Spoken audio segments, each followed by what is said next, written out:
Well. Panini suing Fanatics over antitrust nonsense. A day the comment section has been hoping and cheering for. Almost any video you do about Fanatics, one of the first comments you see is monopoly, antitrust, how come no one's taking them to court? Your day has finally come. What is going on, YouTube people? Neo Cards and Comics here. Courtesy of the Wall Street Journal. Still waiting for Paul Lesko to weigh in on this to describe what this 50-some page document actually means. Panini is taking Fanatics to court over antitrust issues regarding the trading card world. All sorts of little juicy nuggets in this article on the Wall Street Journal. I would encourage you to go give it a quick scan. I am sure the takes will be hot on this topic, but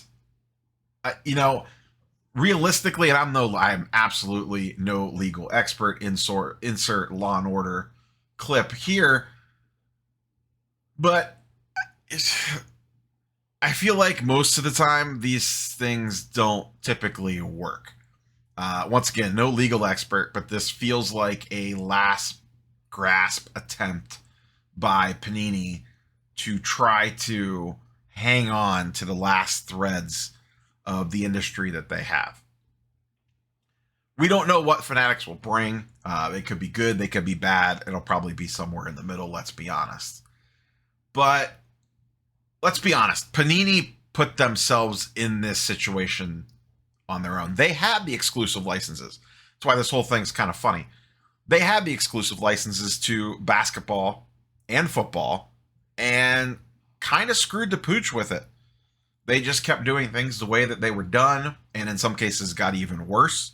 Go check social media. There's plenty of videos, posts, etc., talking all sorts of nonsense about things Panini has done or hasn't done.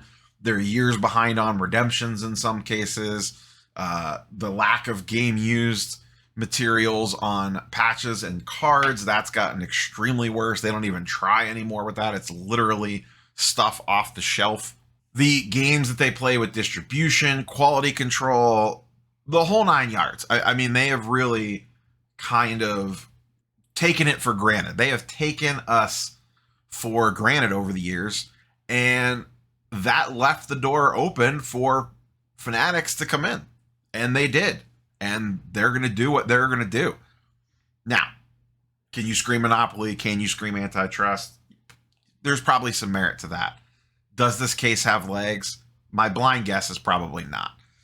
This does feel like a desperate last-minute attempt for Panini to hold on to things. I could be wrong. Maybe this goes to court and maybe this gets overturned. I just don't see it. Panini had exclusive licenses prior to this. Yes, Fanatics has a lot of other things in play. Once again, not an expert in this field. And honestly, you could point to, Brian Gray was on with Jeff Wilson on the Jeff Wilson podcast this morning. Leaf has no licenses of the major sports. As a business entity, they do just fine. I believe Leaf is a very profitable company in the trading card space. So for them to say that you have to have the license to compete, you can literally point at Leaf. Think about what them you will, but you could literally point at Leaf and go, you could do pretty okay without that stuff. I mean, Leaf has some licensing with some of the minor sports leagues, but generally speaking, their product is mostly unlicensed stuff, and they turn a profit just fine. Like I said, to me, this really feels like a temper tantrum almost from Panini.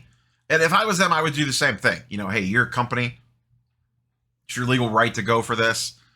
You're trying to protect your own assets, your own shareholders, people that have vested interest in your company. I would fight tooth and nail too, so I don't blame them by any means. But on the flip side, you guys had the golden goose and you somehow spoiled it. You didn't treat it with the respect that it deserved, and it came back and kind of bit you in the butt a little bit. Now, I've said this many times before. Fanatics There's going to be some stuff that we like that they do. There's going to be plenty of stuff that we don't like that they do. Is it a good idea to have them control a large portion of the market? Probably not. Is it going to be better or worse than Panini? I don't know that we know that yet. They're going to do things that we like. They're going to do things that we don't like. I know the comment section loves to run to the Mr. Monopoly page of the book every chance that they get, which is perfectly fine.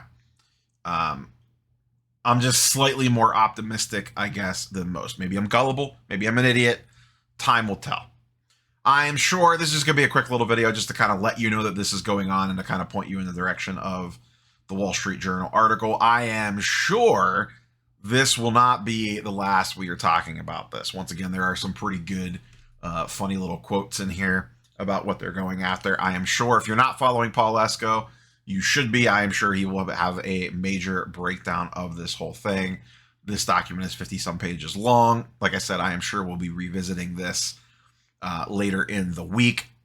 I just wanted to get this out there to put everyone in the loop that this is or has indeed happening. Funny that this came out a couple days after the National.